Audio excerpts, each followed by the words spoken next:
Okបងឥឡូវនេះគឺជាមញ៉េថ្មីរបស់ខ្ញុំមកទំហំ13 inch ហ្នឹងអញ្ចឹងឥឡូវខ្ញុំមកបង្ហាញពី function វាខ្លះជាមួយនឹង setting វាខ្លះទី1 function វាយើងអាចតឡើងកម្មវិធីតាមអ្វីដែលយើងចូលចិត្តបានចង់បានអានេះគឺកម្មវិធីកាមេរ៉ា record នៅលើកញ្ចក់ប៉ុន្តែខ្ញុំអត់បានភ្ជាប់ទេប៉ុន្តែវាមាន app ស្រាប់កម្មវិធី YouTube តមកទៀតកម្មវិធីចាក់វីដេអូចាក់អីដូចទូទៅកម្មវិធី Map Google កម្មវិធីរូបភាពដូចនៅក្នុងទូរស័ព្ទហ្នឹងអញ្ចឹងបើសិនជានៅក្នុងផ្លាស់យើងមានរូបភាពឬក៏មានអីគឺយើងអាចមើលឃើញបានហើយមាន file មួយត្រៃនេះគឺងាយស្រួលបើបងរៀងស្ទាត់ជំនាញមួយទូរស័ព្ទគឺស្គាល់ហើយអាហ្នឹងបើ iPhone ពេលយើងបាត់ទូរស័ព្ទបាត់អីយើងអាចរកតាមហ្នឹងអានេះខ្ញុំភ្ជាប់មកខ្ញុំដាក់ Gmail ដាក់អីអញ្ចឹងយើងអាចស្វែងរកទីតាំងឡានយើងបាននេះដាក់ Gmail ប៉ុន្តែតើមានអ៊ីនធឺណិតដែរណាហ្នឹងហើយនេះ file nature នេះ EQ វាសេរីសំឡេងសាច់ភ្លេងបាសអីគឺវាមានច្រើនមាន filter មាន surround មានអីផ្សេងនេះមានច្រើនហ្នឹងតាមចំណង់ចំណូលចិត្តរបស់យើងតបមកទៀតវាមាននេះកាមេរ៉ា360មាន App Store ក៏មាន Play Store ក៏មាននេះវាមាន2ចាអានេះគេហៅ Android CarPlay ហ្នឹង CarLink ហ្នឹងវាមាន2នេះមានអានេះមួយអានេះមួយអញ្ចឹងយើងប្រើមួយណាក៏បានចានេះវា icon កាត់ iOS តិចកាត់ Android តិចអញ្ចឹងយើងរៀងនេះតិចហើយអានេះដូចគ្នានេះអានេះវាស្តៀងគ្នាអានេះកម្មវិធី set volume ជាកូដអញ្ចឹងដូចបងដឹងស្រាប់អញ្ចឹង morning អត់មាន volume ជាកូដទេចាប់ពី0 10ចុះអីចឹងណាតែខ្ញុំបានដាក់នេះអញ្ចឹងយើងអាចប្រើបាន volume ជាកូដប្រើបានអញ្ចឹងឥឡូវខ្ញុំចង់បិទបើកសលេងនេះចុចទៅគឺ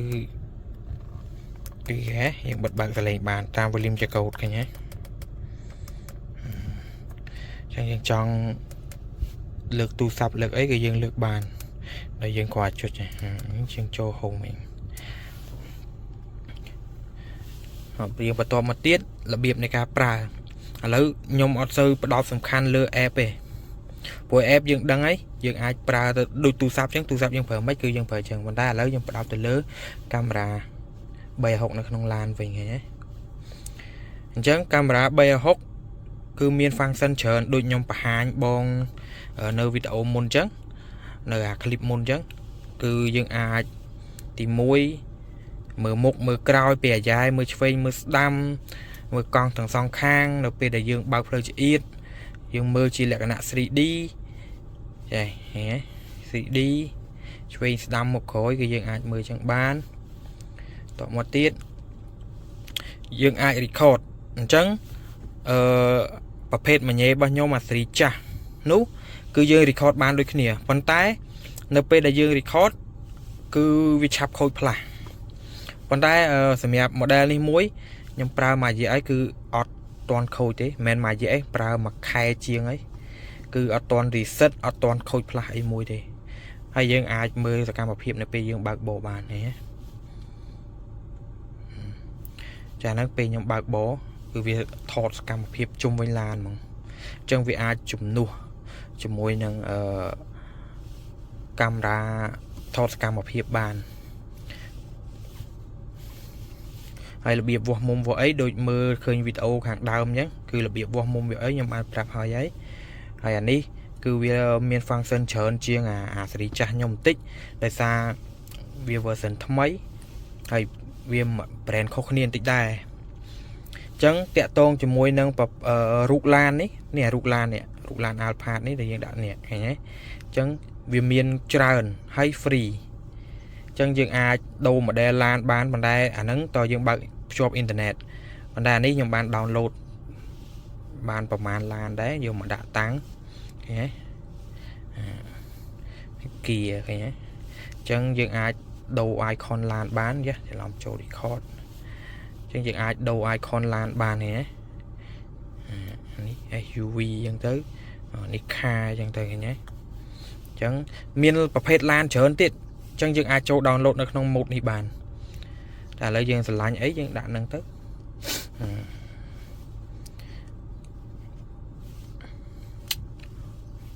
អានេះគឺរូបភាពកង់ក្រោយ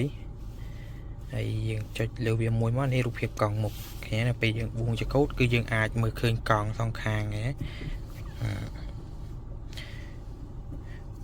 ពេលយើងសញ្ញោយើងអាចដាក់ពេលសញ្ញោវាលោតអញ្ចេះបានឥឡូវឧទាហរណ៍ខ្ញុំពងបើកបោវាលោត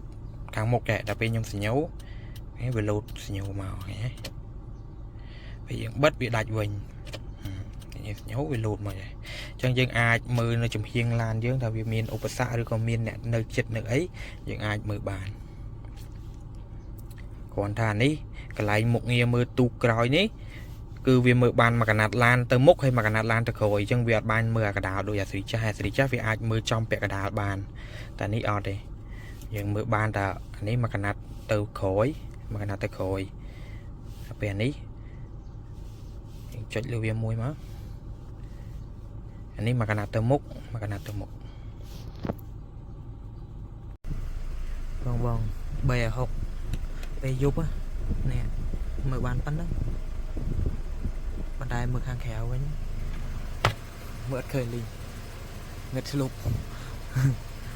នេះខាងមុខបិទភ្លើងងឹតឆ្លុបបិទភ្លើងហ្នឹងអត់បើកទេនេះបើកភ្លើងហ៎ប៉ុន្តែជាមួយខ្ញុំបិទភ្លើង360អានេះខាងក្រៅអានេះ360នេះជាមួយខ្ញុំបិទភ្លើងមកខាងមុខអានេះផ្ទាំងខាងមុខហ្នឹងដែលល្ងិតឆ្លុបហ្នឹងនេះមើលបានប៉ុណ្ណេះនេះតាមក្រៅកញ្ចក់មើលបានប៉ុណ្ណេះហ្នឹងបើកភ្លើងកោតតែបិទនេះឥឡូវចាំមើលខ្ញុំឲ្យមើលនេះបើកនេះខ្ញុំមើលនេះខាងមុខនេះឥឡូវខ្ញុំបើកប៉ុណ្ណឹង